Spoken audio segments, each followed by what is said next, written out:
SSC রেজাল্টটি যদি খারাপ আসে, এক সাবজেক্ট ২ সাবজেক্টে যদি ফেল করে থাকো, তাহলে তোমাদের করণীয় হচ্ছে তোমরা বোর্ড চ্যালেঞ্জ করো। বোর্ড চ্যালেঞ্জে প্রতিটা সাবজেক্টে ১৫০ টাকা করে কাটবে।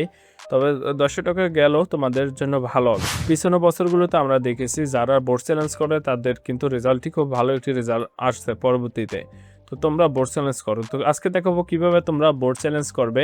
হাতে থাকা মোবাইল ফোনটি দিয়ে তুমি বোর্ড চ্যালেঞ্জ করতে পারবে এবং টাকা পেমেন্ট করতে পারবে। বোর্ড চ্যালেঞ্জ করার জন্য যে টাকাটি ফিটি ১৫০ টাকা, সেটি তুমি বিকাশ, নগদ অথবা তুমি ব্যাংকের মাধ্যমে দিতে পারবে। প্রথমে তোমার চলে আসতে হবে তোমার মোবাইলের ব্রাউজার ওপেনে। তো আমি ক্রোম ব্রাউজারটা ওপেন করব। তো এখান থেকে সার্চ দিতে, এই লেখাটি লিখে সার্চ দিতে হবে। এই লিঙ্কটি আমি ভিডিও ডিসক্রিপশনে দিয়ে দেবো। তোমরা চাইলে সেখানে ক্লিক করে এক ক্লিকে এখানে চলে আসতে পারবে। তো এখানে আমরা ক্লিক করে দিচ্ছি। তুমি আমাদের এখান থেকে বোর্ডটি সিলেক্ট করতে হবে। কোন বোর্ড থেকে তুমি পরীক্ষা দিয়েছো সেই বোর্ডটি এখান থেকে সিলেক্ট করবে এবং রোল নম্বর, রেজিস্ট্রেশন নম্বর দেবে এবং পরীক্ষার ধরনটি অটোমেটিকভাবে সিলেক্ট করা থাকবে। এসএসসি এবং এসএসসি দুইটি কিন্তু একই সিস্টেমে তোমরা এই আবেদনটি করতে পারবে এবং পাসিং বছরটা অটো সিলেক্ট করা থাকবে, এটি পরিবর্তন করা যাবে না। এবং এই সব কিছু পূরণ করার পর জমা দিনের উপর ক্লিক করবে। স্ক্রিনটি একটু ছোটো দেখাচ্ছে, তাই সেই কারণে আমি বড় স্ক্রিনে শিফট করতেছি কম্পিউটারে। তুমি এক সিস্টেমে এক নিয়মে সব কিছুই এইভাবে তুমি করতে পারবে, ঠিক আছে। সব কিছু দেওয়ার পর জমা দিনের উপর ক্লিক করব। জমা দেওয়ার উপর ক্লিক করলে আসবে মোবাইল নম্বর লেখার জন্য। এখানে আমাদের মোবাইল নম্বরটি লিখতে হবে। এমন একটি মোবাইল নম্বর দেবেন যেটি সচল থাকে এবং যখন এই পূর্ণ নিরীক্ষণের ফলাফল প্রকাশিত হবে এই নাম্বার SMS এর মাধ্যমে পাঠিয়ে দেওয়া হবে। তো অটোমেটিকভাবে কিন্তু আপনার মোবাইলে মেসেজে চলে আসবে আপনার রেজাল্টটি। তো এখানে মোবাইল নম্বরটি দেব এবং নিচে আবারও মোবাইল নম্বর দিতে হবে। এটা হচ্ছে কনফার্ম মোবাইল নম্বর। একই নাম্বারটি দিয়ে জমা দিনের উপরে ক্লিক করব। সাইড থেকে তোমার নাম, রোল নম্বর, রেজিস্ট্রেশন নম্বর, ভোটটি লেখা চলে আসবে। জমা দিনের উপরে যখনই আমরা ক্লিক করব তখনই আমাদের সামনে সাবজেক্টগুলো নির্বাচন করতে বলবে। তো এখানে বিষয়টি নির্বাচন করার জন্য নিশ্চিত করুন, এখানে ক্লিক করলেই কিন্তু আমাদের নির্বাচন হয়ে যাবে। তবে এখানে মনে রাখবে যেটি দুটি সাবজেক্ট, যেমন ইংরেজিতে ২টি আছে, বাংলাতে ২টি আছে, সেটিতে যখন আমরা সিলেক্ট করব নির্বাচন করুন উপর ক্লিক করলে দুইটির পেমেন্টই কিন্তু করতে হবে। যেমন আমি এখানে যেটি সিলেক্ট করছি সেটি হচ্ছে, যেমন আমি এখান থেকে ইংরেজিটি সিলেক্ট করতেছি। তো এখানে ১০৭ এবং ১০৮ দুইটি কিন্তু আবার নতুন করে রিচেক করা হবে, ঠিক আছে। তো আমি এখানে ইংরেজিটি সিলেক্ট করব, নির্বাচন করুন। এখানে যদি ক্লিক করি তাহলে এটি সিলেক্ট হয়ে যাবে। ১০৭ এবং ১০৮ এটা হচ্ছে কোড নাম্বার। তো এখানে আমার কিন্তু দুইটির জন্য পেমেন্ট করতে হবে। চাইলে তুমি আরও এখানে অ্যাড পারো এবং যদি ভুলক্রমে কোনোটি অ্যাড হয়ে যায় সেটি ক্রস চিহ্ন দিয়ে কেটে দিতে পারবে। ফি প্রদান করো, এখানে ক্লিক করতে হবে এবং মোট কত টাকা পরিশোধ করতে হবে সেটি এখান থেকে তোমরা দেখতে পারবে।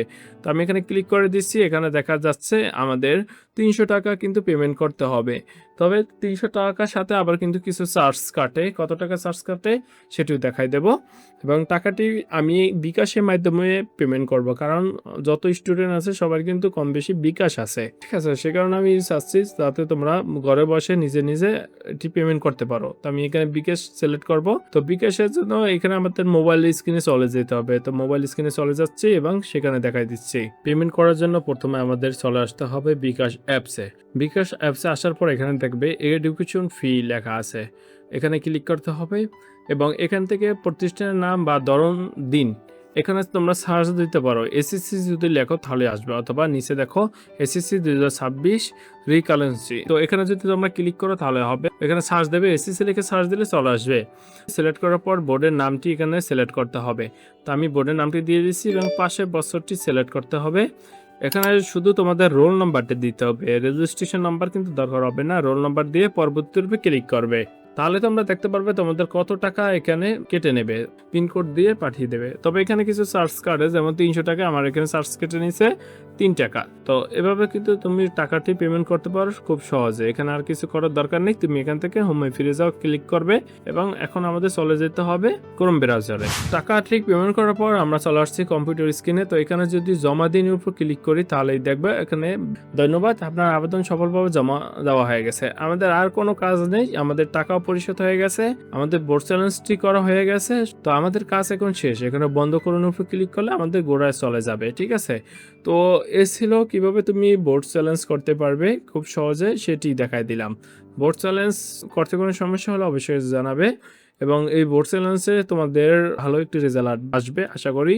আর যারা কলেজে ভর্তি হবে কি কি কাগজপত্র প্রয়োজন A to Z, কিভাবে আবেদন করবে, কতবার চান্স থাকবে ভর্তি হওয়ার জন্য, সেই নিয়ে আমাদের এডমিশন জব ইনফো চ্যানেলটিতে ভিডিও দেওয়া আছে, তাহলে সেইগুলো তুমি দেখে আসতে পারো। ভিডিওটা এই পর্যন্ত। ভিডিওটি ভালো লাগলে অবশ্যই লাইক, কমেন্ট এবং চ্যানেলটি সাবস্ক্রাইব করতে ভুলবেন না। আর যদি অলরেডি চ্যানেলটি সাবস্ক্রাইব করে থাকেন, থ্যাংক ইউ সো মাচ। দেখা হবে পরবর্তী কোনো ভিডিওতে। কোনো বিষয় জানার প্রয়োজন হলে অবশ্যই কমেন্টে জানাবেন।